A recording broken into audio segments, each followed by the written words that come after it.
Esa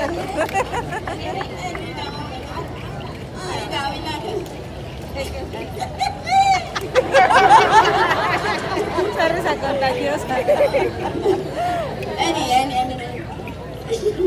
Kim Nga Joey, what ya? Kim Nga Joey, what ya? Kim Nga Joey, Kim Nga Joey, what ya? Kim Nga Joey, Kim Nga Joey, what ya? Kim Nga Joey, Kim Nga Joey, what ya? Kim Nga Joey, Kim Nga Joey, what ya? Kim Nga Joey, Kim Nga Joey, what ya? Kim Nga Joey, Kim Nga Joey, what ya? Kim Nga Joey, Kim Nga Joey, Kim Nga Joey, Kim Nga Joey, what ya? Kim Nga Joey, Kim Nga Joey, what ya? Kim Nga Joey.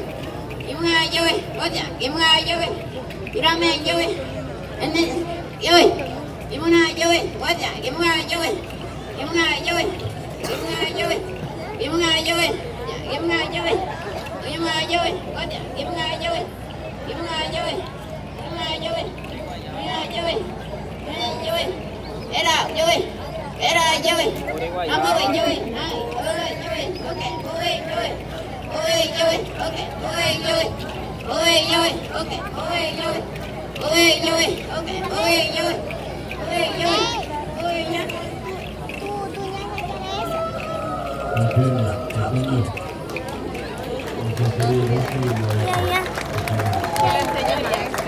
Ashkan Pagrachu, alguna manaukan nace validadora ni grupo de danza. Ari, madari mangaroni, may manda siyang unisha. Imaraigo, yang karta tapukanchi, pita watara paktachion kunang punja nisha, 9 de agosto.